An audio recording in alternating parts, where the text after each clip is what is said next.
Уважаемые дамы и господа, мы с вами сегодня приступаем к программе второго курса. У нас в начале небольшой блок по ведению, и дальше мы уже идем по основной программе.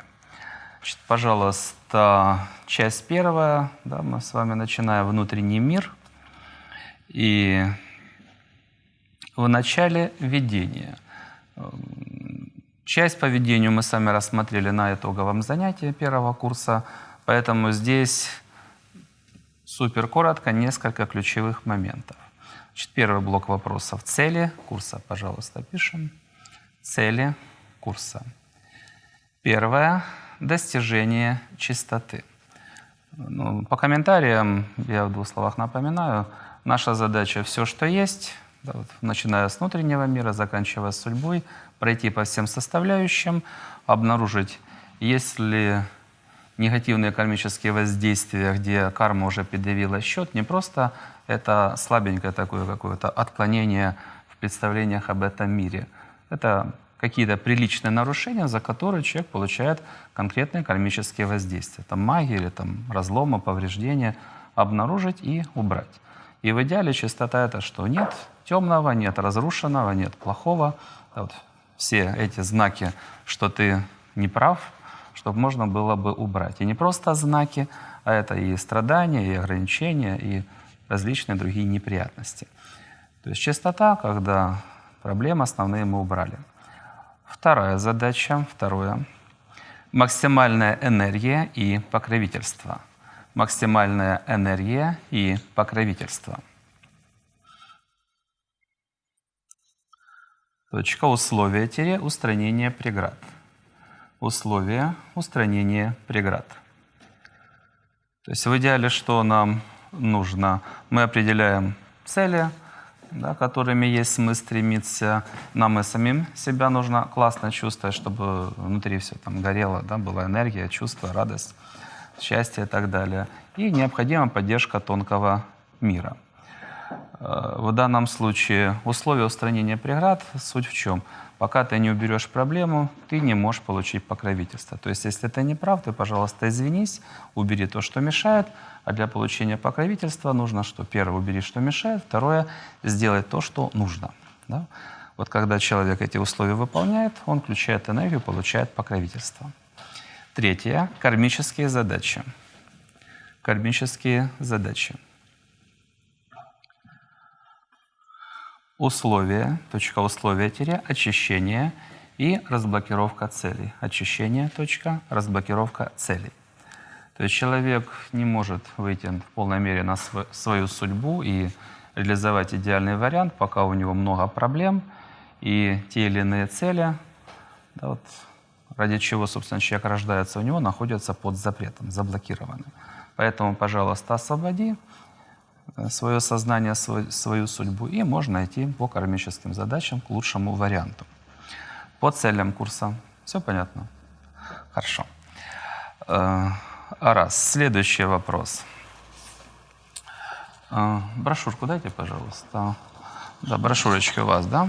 Пожалуйста, тоже раздайте. Мы с вами начнем работать по вот таким брошюркам. Это примерно четвертая часть того, что нам нужно на этот курс. Фактически здесь ключевые и знания, и здесь же это наша зачетка. Да, мы с этим будем работать. То есть здесь схематически, разумеется, но отображено все, что нам нужно. И мы же здесь будем отмечать, какие у нас проблемы, и получать оценки, какие мы молодцы, или еще нам нужно тренироваться дальше.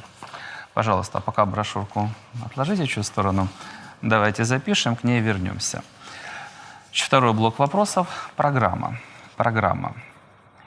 70% зачеткам. То есть вот таких зачеток у нас будет несколько. В целом 2/3 всей программы обучения будет представлена здесь. То есть фактически что мы делаем? Все, что есть в человеке, может быть не все, по крайней мере, самое главное, мы разрисовываем, обозначаем и шаг за шагом идем. Наша задача все просмотреть и все, что мешается, убрать. Да? Поэтому 2/3 будет представлено в этих зачетках, и мы будем смотреть по нашему строению. Там капсула, сознание, конкретная чакра там, или еще что-то. Ну, у нас еще будет несколько вопросов. Пожалуйста, пишем остальное, качество, горящие вопросы, другое. Остальное, качество, горящие вопросы, другое. По качествам отдельно мы с вами через, наверное, несколько занятий по ним пройдем. Какие качества для чего нужны?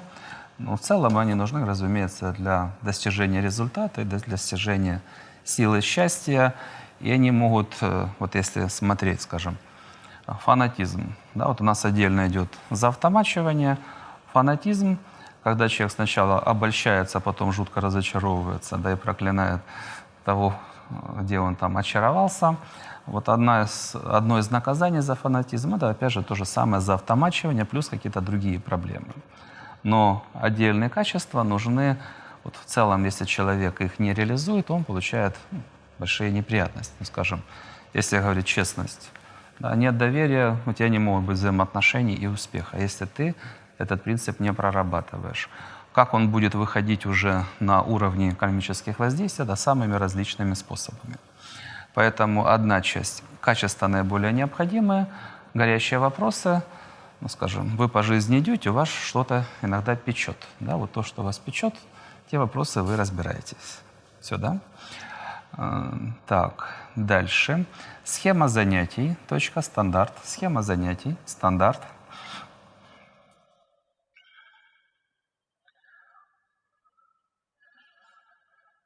Я говорил, в данном случае очень коротко запишем. Первое — силовые упражнения.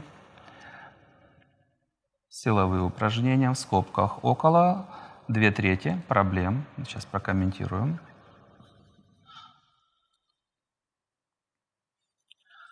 То есть мы с вами будем рассматривать там различные вопросы, предположим, проклятие рота там, или затемнение капсулы, или неважно что. Вот что у человека были эти неприятности, понятно, он нарушает определенные законы. В начале занятия силовые упражнения, вот большую часть программ, причин, почему эти неприятности происходят, мы рассмотрим, и тут же мы их зачистим. А треть примерно у каждого останется, это уже свои индивидуальные подробности, да, потому что стержневых программ не очень много, ну а если копнуть, там дальше веер очень большой. Нет смысла все рассматривать на занятиях. Вот то, что ваше индивидуальное, с какими людьми, какие события, какими словами, это вы уже будете на сеансах друг по другу проходить. Поэтому на силовых упражнениях в начале мы зачищаем приличную часть проблем. Второе — теория. Там в каждом случае может быть по-разному, но примерно в районе получаса мы рассматриваем, что нужно знать по той или иной теме, по теме занятия. Третье — сеансы. Да, в среднем это 3-4 сеанса по полчаса 35 минут. Третье — сеансы, 3-4 сеанса, полчаса 35 минут. То есть, проходя эту программу, вы наработаете огромный опыт индивидуальной работы. Я надеюсь, что дальше вы научитесь, ну понятно, это все требует времени, решать эти задачи, разумеется, сначала не как профессиональные целители, не так, чтобы уж щелкать как орехи, да, но опыт у вас будет достаточно хороший. Минута. Если есть вопросы, вы, пожалуйста, запишите. Если останется время, консультанты тогда на них ответят, может быть, я, если успеем, в конце. Минута на обсуждение. Если здесь что-то непонятно, или я говорю очень хорошо. Пожалуйста. Следующий блок вопросов — правила. Запишем 1,5 строки. Основные правила, как мы будем работать на занятии, они представлены у вас вот в этой зачетке на последней страничке. Я просто их коротко прокомментирую, да, что нужно знать и что мы с вами будем нарабатывать. Пожалуйста, правила. Фиксируем, фиксируем, то есть ключевые моменты, узелки на память записываем. Фиксируем, отклонение в скобках простой. Отклонение в скобках простой. То есть что нам нужно? Есть, да? И я думаю, что частично вы с этой работой знакомы на своих зачетах на первом курсе. То есть вам обязательно с собой нужен простой карандаш, механически желательно, да? И вот везде, где вы обнаруживаете что-то не так, ну что у нас здесь, ну, предположим, тема сегодняшнего занятия — затемнение, разлом капсулы. Если видите, что капсула у вас с дырой, да, разломанная, вы этот разломчик и рисуете простым карандашом. То есть нам нужно, чтобы было несколько цветов. Первый, вы рисуете то, что есть на данный момент отклонения, да, простым карандашом. Дальше, если вы проработали, прошли изменения, и если они прошли не до конца, то другим цветом, скажем, синим или зеленым, там какой-то написан, вы говорите, что вот, скажем, разлом стал в 2 раза меньше. Да, вот вы это фиксируете. Да? Если целитель не согласен, он, разумеется, красной ручкой будет рисовать, с чем он не согласен. То ли с рисунками, то ли с оценками. Да, то есть ваших цветов здесь 2. Это простой карандаш и там синий или зеленый, сейчас посмотрите, где, ну, он, надеюсь, будет не так часто использоваться, где что у нас осталось на проработку. С этим понятно? То есть мы нарисовали, что у нас были такие отклонения, там чертик какой-нибудь сидел. Если в результате проработки вы его убрали, вы просто его зачеркиваете простым карандашом. Был чертик, нет чертика. Хорошо, 5 баллов. Сюда. Поэтому мы фиксируем первое отклонение, да, простым карандашом. Дальше изменения в скобках, там, синий или зеленый, посмотрите в конце, не столь важно. Отклонение в скобках синий или зеленый — это второй карандашик, который вам нужен. Да, то есть, предположим, что-то вы начали изменять, но программа не прошла до конца. Вот вы фиксируете, где она остановилась. Дальше закрыли оценки. Оценок у нас на каждом занятии будет достаточно много, ну, там штук 10 плюс-минус. Я думаю, что вы набьете руку, у вас опыт есть по скорости очень хороший, будете также эту работу выполнять очень легко и эффективно. Так, дальше. Наставник-красный.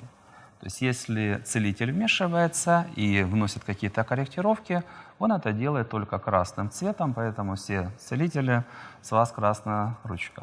Да? Так. Ну и подробности смотрите в конце зачетки. Да? Подробности смотрите в конце зачетки. Значит, что основное нужно знать по правилам?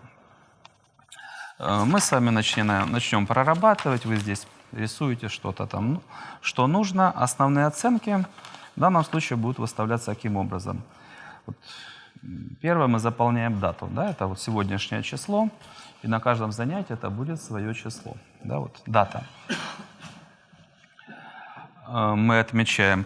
И этой дате будет соответствовать первая колонка. Да, вторая дата. Примерно мы к ней, или вы к ней, или мы к ней вернемся годика через 2. Да, то есть мы пройдем все, и через пару лет можно проверить, оно у нас как. Осталось в хорошем состоянии или есть смысл повторить процедуру. Третья оценочка — это точно уж вы будете делать самостоятельно, неизвестно через какое время. Вы проверите и скажете: все хорошо, мин нет, или нужно возвращаться и что-то ремонтировать.